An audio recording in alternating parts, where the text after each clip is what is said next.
नमस्कार, बहुत बहुत स्वागत आप सभी का। आप सभी के पास एक बड़ा जो इशू है एक रिजल्ट को लेकर के, जो पुलिस कांस्टेबल टेस्ट में जो मुझे ऐसा लगा कि ये आपके लिए एक बड़ा घातक हो सकता है। घातक कैसे हो सकता है उसकी हम चर्चा थोड़ी देर से करते हैं, क्योंकि ये लोग रिजल्ट तो दे रहे हैं लेकिन रिजल्ट देते हुए कुछ चीजें जो है इन्हें थोड़ा रोकना चाहिए था।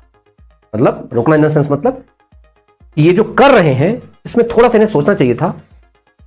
अगर ऐसा हुआ जो ये शुद्धिपत्र में इन्होंने लिखा है तो ये हमारे लिए बड़ा घातक हो सकता है। कैसे हो सकता है चर्चा करते हैं। चलिए, तो थोड़ा सा दिमाग में रखना सिर्फ और सिर्फ पुलिस कांस्टेबल के संबंधित है ना।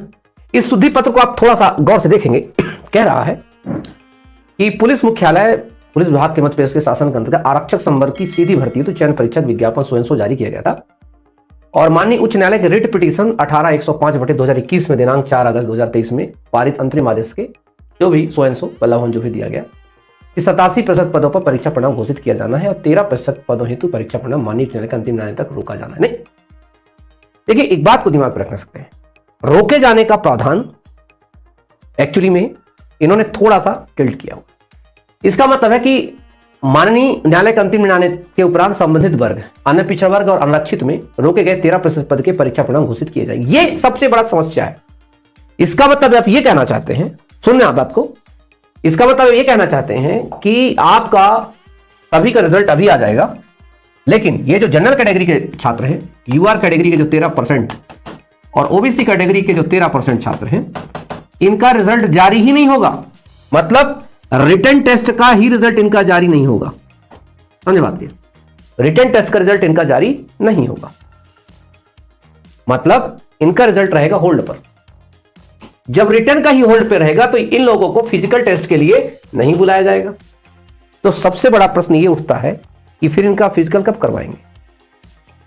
मान लीजिए एग्जांपल के लिए 4 साल तक अगर केस को पेंडिंग है तो क्या वो 4 साल बाद वो फिजिकल करने के योग्य रखेगा, नहीं रखेगा। ये एक बड़ी समस्या है, ब्लंडर मिस्टेक करती है इसका सरकार। अक्सर जब मैं आता हूं कोई वीडियो बना के लाता हूं तो आपको पता है मैं बहुत इंस्पेक्शन इनका पूरा चीर-फाड़ कर देता हूं इन सब चीजों का। ये जब रिजल्ट जारी करते हैं किसी ऐसे एग्जाम का, जैसे वर्ग 1 का एग्जाम का रिजल्ट जारी किया, वो अच्छा था, कोई बात नहीं, चयन परीक्षा थी, आपने उसे होल्ड कर दिया, कुछ कर दिया, कोई दिक्कत नहीं। इसमें आप होल्ड कैसे कर सकते हो आप? ठीक जिस प्रकार से आपने देखा होगा एमपीपीएससी का जैसे पीटी होता है, तो एमपीपीएससी के पीटी में 13% यूआर 13% ओबीसी का प्रोविजनल रिजल्ट जारी किया जाता है और उसी के आधार पर इन लोगों को मेंस कराया जाता है, इंटरव्यू कराया जाता है। तो same to same MP police constable में भी इनको वही रूल अप्लाई करना चाहिए, ताकि वो जो छात्र जिसका आपने प्रोविजनल लिस्ट में नाम दिया है उसका भी फिजिकल हो सके। और कमाल की बात तो मेरे समझ में ये नहीं आती है कि आप कैसे डिसाइड करोगे कि कौन छात्र, 2 पेपर हैं। सुनना, इसका बेवकूफी समझो, ब्लेंडर मिस्टेक। मतलब व्यापम को मैं कभी कभी जैसे धोता हूं इसको, उसकी वजह है ब्लेंडर मिस्टेक कि भाई मेरे 2 पेपर हैं। मेरे पेपर कितने हैं? 2, पेपर 1 और पेपर 2। सुनना अच्छे से, पेपर 1 है और मेरा पेपर 2 है। तो पेपर 1 में टोटल पेपर कितने? 200 नंबर का। मान लो पेपर 1 में मेरे मार्क्स आते हैं 50 और पेपर 2 में मेरे मार्क्स आते हैं मान लीजिए 70। मैं कहता हूं मेरे आते हैं 80 आउट ऑफ 100। तो आपने मुझे इस पेपर के आधार पर ही बाहर कर दिया। मतलब मुझे बिना पूरा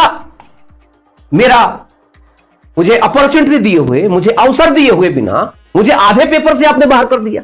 आप कौन होते हैं डिसाइड करने वाले हैं?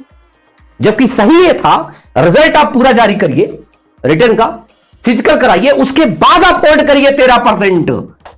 मैं तभी कई बार मैं समझता हूं, अगर ये मेरी बात आज मैं वीडियो इसलिए बना रहा हूं कि कई बार ऐसा होता है कि व्यापम भी मेरी वीडियो को देखता है, कई वकील साहब लोग देखते हैं, कई सारे सरकारी अधिकारी कर्मचारी देखते हैं, तो शायद ये दिमाग उनके घुस जाए दिमाग में कि जो आप करने जा रहे हैं वो गलत करने जा रहे हैं।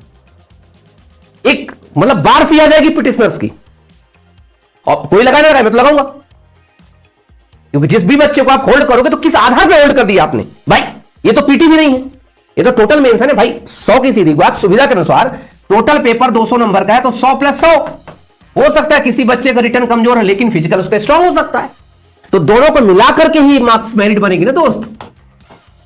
तो 7 गुना आप पूरे 100% रिजल्ट पे बनाइए और 7 गुना के बाद आप चलिए गलत, अगर कुछ आपको लग रहा है कि चौहान सर की बात फैक्ट में है, सही कह रहे हैं चौहान सर, तो बताइए भाई। कोई भी आप में से ओबीसी जनरल वाला व्यक्ति फंस सकता है इसमें। समझ रहे बात कि भाई आप जब पेपर टोटल 200 का एमपीपीएससी में तो ऐसा होता है कि पहला पेपर क्वालिफाइंग होता है, तो चलो उस आधार पर हमने बना दिया, क्योंकि अब जो लिखेंगे मेंस में लिखेंगे। देखिए यहां पर क्या है, यहां पर पेपर 1 और पेपर 2 दोनों को मिला करके 200 है, तो आपने पहले पेपर में डिसाइड कर दिया मुझे बिना दूसरे पेपर की अपॉर्चुनिटी दिए हुए कि मैं जो है इस लिस्ट में हूं कि उस लिस्ट में हूं, पहला। दूसरा, आपने इसमें कोई डेट नहीं देने वाले, 2 साल बाद, 3 साल बाद, 4 साल बाद क्या वो बच्चा वाकई में फिजिकल के योग्य रह जाएगा, क्या उसकी क्षमता रह जाएगी कि वो जाके उतना रनिंग कर सके। मतलब एक अलग तरीके का यहां पर चीज सिस्टम चलता है। जबकि इनको करना क्या था, साफ साफ तौर पर बताऊं कि पहले पेपर में रिटन टेस्ट में पूरा 100% रिजल्ट जारी करते 7 गुना का, इन 7 गुना बच्चों का फिजिकल टेस्ट लेते। अब फिजिकल टेस्ट में जो मार्क्स जुड़ेंगे उसके आधार पर मेरिट बनाते ना, तब बनता 30%, 13% जो है ओबीसी और 13% यूआर का, तब बनाते और तब आप होल्ड करते। तो उसको इस बात की आशा होती कि जब हमारा फाइनल होगा तो चूंकि हमारा फिजिकल उसकल हो चुका है, सीधे हमारी ज्वाइनिंग के लिए बात होगी, तुम उन्हें आधा अधूरा लटका करके छोड़ दोगे, जो कि बर्दाश्त वैसे नहीं करना चाहिए युवा को। अगर कर गई हुआ तो उसकी मर्जी। पहला, यह बात क्लियर होगी ना। ये तमाम ऐसे छात्र जिन 3 प्रकार का रिजल्ट आज इस बार होने वाला है। पहला, वो लोग जिनका नाम मेरिट में होगा, फाइनल मेरिट नहीं मतलब मेरिट मतलब क्वालिफाइड। दूसरे होंगे विदहेल्ड रिजल्ट वाले, विदहेल्ड मतलब होल्ड किया होगा जिनका रिजल्ट, या आपका रिजल्ट होल्ड किया हुआ है, ठीक है। ये ऐसे संख्या कितनी होगी, 26% लगभग, 13 + 13, बहुत ज्यादा संख्या बेचारे, इनके साथ अपमान। और तीसरे ऐसे होंगे जो नॉट क्वालिफाइड। ये 3 प्रकार के रिजल्ट देखने को मिल सकते हैं। और अगर ये मेरी वीडियो सही समय पर पहुंच रही वहां पर, तो हो सकता है कि ये दिमाग कपार दिमाग में लगाएं, वहां के चेयरमैन साहब, डायरेक्टर साहब, लोग सोचें कि वाकई में हम लोग एक बहुत बड़ी ब्लंडर मिस्टेक कर रहे हैं बच्चों के साथ, कि एक पेपर से हम कैसे डिसाइड कर लेंगे कि इसमें है कि उसमें है, जबकि हकीकत ये थी कि इसमें 7 गुना बुला करके दूसरा चरण तो करना ही है, और 7 गुना फिजिकल के बाद दोनों के मार्क्स जोड़ने के बाद डिसाइड करते कि कौन प्रोविजनल में है और कौन क्या है। दूसरी चीज, पहला हो गया। दूसरा, आप इनका थोड़ा सा दिमाग में रखना जरा, इन लोगों ने सीटों के साथ बड़ा छेड़छाड़ किया है। अगर आप इनके सीटों के साथ चर्चा करें तो मैं आपको दिखाता हूं, वो भी दिखा देता हूं। सीटों को देखिए, ये पहले था और अब क्या किया गया, UR, OBC, SC, ST, EW. तो ईडब्ल्यू तो जैसा था वैसा ही है, और प्रावधिक और काल्पनिक कहां कहां रख दिया है। तो तमाम समझ रहे हैं कि एक जगह पर मिस्टेक नहीं है, मिस्टेक कई जगहों पर है। तो कुल मिलाकर के यहां पर एक चीज जो दिमाग में आती है मेरे, जो आज मैंने समझा इसको, कि अपने आप में पहला जो इशू है वो ओबीसी बच्चों के साथ और यूआर बच्चों के साथ, ये जो होल्ड किया जाएगा रिजल्ट, वो टोटल असंवैधानिक है, गलत है, टोटल गलत है। क्लियर? और जिसका जिसका रिजल्ट रुके तो व्यापम की खटिया खड़ी करने के लिए आप लोग बिल्कुल रेडी रहना। मैं इसलिए आपको बता रहा हूं क्योंकि कई बार ऐसा होता है कि सर आप क्या करें, किसके पास जाएं, क्या करें सर, क्या फैक्ट्स है, क्यों हमारे साथ हुआ। तो सीधा सा एक ही चीज है, आपका रिजल्ट अगर रुके, अपना बकायदा ग्रुप बना के एक आवेदन दीजिए व्यापम ऑफिस को कि आपने जो हमारे साथ किया वो बहुत ही गलत किया है, अन्याय किया है हमारे साथ, बल्कि हमें भी फिजिकल में शामिल होने का मौका दिया जाए। तो कम से कम ये होगा कि जो होल्ड किए हुए बच्चे हैं उनको फिजिकल में बैठाया जा सकता है और फिजिकल के उनके मार्क्स जोड़े जा सकते हैं, ऐसा हो सकता है। बहुत एक कदम आगे की बात बोल रहा हूं। क्लियर? दूसरा, एक्स सर्विसमैन प्लस महिला, इनका रिजर्वेशन निपट गया।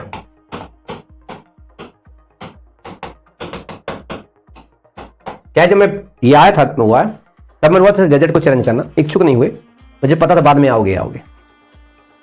तो महिला का कट ऑफ अलग से नहीं होगा और ना ही एक्समैन का कट ऑफ अलग से होगा। अर्थात अगर कोई जनरल कैटेगरी की लड़की है और जनरल कैटेगरी लड़की कट ऑफ अगर मान लो 80 गया है, तो अगर उस लड़की ने 80 नंबर लाए हैं तभी उसको फिजिकल के लिए बुलाया जाएगा। ऐसे अगर जनरल कैटेगरी कोई एक्स सर्विसमैन है, अगर उसने 80 नंबर लाए हैं तभी उसको बुलाया जाएगा, नहीं तो तुम बाहर। और बाद में तुम्हारी सीटें जो है तो महिलाओं और एक्समैन की तितर बितर करके यहां वहां करके बांट दी जाएंगी। बहुत होता है, ऑफिशियली हो रहा है और होता रहेगा तब तक जब तक तुम खुद इसको लेकर के संज्ञान नहीं लोगे, अदरवाइज कोई बात नहीं। पहली बात। तीसरा एक इंपॉर्टेंट, तो संपर्क कैसे करेंगे, ठीक है, ये नंबर याद रखो, ठीक है।